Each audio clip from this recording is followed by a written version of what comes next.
राजश्री छत्रपती शाहू महाराजांची 150वी जयंती राधानगरी धरणावर उत्साहात साजरी।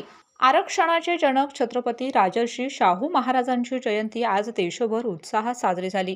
या वर्षी देखील शाहूंच्या कार्याचे जिवंत स्मारक समजल्या जाणाऱ्या राधानगरी धरणावर शाहू जयंती उत्साहात साजरी करण्यात आली। स्पेशियस, लक्झुरियस, सगळं मिळेल अगदी मनासारखं। बटू बिल्डर्स यांचा नवीन गृहप्रकल्प गृहलक्ष्मी रचना। यावेळी राधानगरी धरणातील पाण्याचे जलपूजन आणि याच पाण्याने शाहूंच्या पुतळ्याला जलाभिषेक करण्यात आला। यावेळी 18 पगड जातीचे नागरिक देखील उपस्थित होते। राधानगरी धरणावर विधिवत पद्धतीने शाहू जयंती साजरी झाली।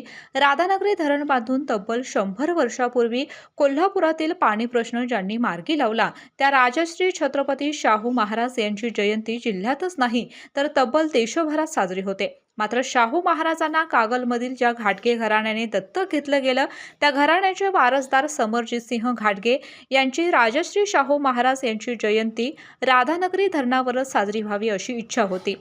याबाबत त्यांना धनगर समाजातील एका व्यक्तीने सुद्धा बोललं होतं।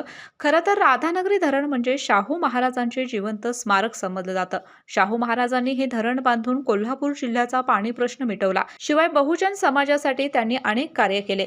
त्यामुळे शाहू महाराजांचे स्मरण करण्यासाठी त्यांचे कार्य सर्वांपर्यंत पोहोचवण्यासाठी समरजितसिंह घाटगे यांनी इथून पुढे शाहू महाराजांची जयंती राधानगरी धरणावर साजरी करण्याचा निर्णय घेतला होता।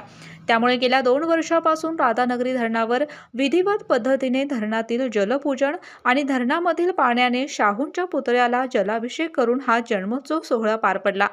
12 बलुतेदारांच्या हस्ते विधिवत पद्धतीने जलपूजन करून आणि राधानगरी धरणातील पाण्याचे पूजन करून हा सोहळा पार पडला।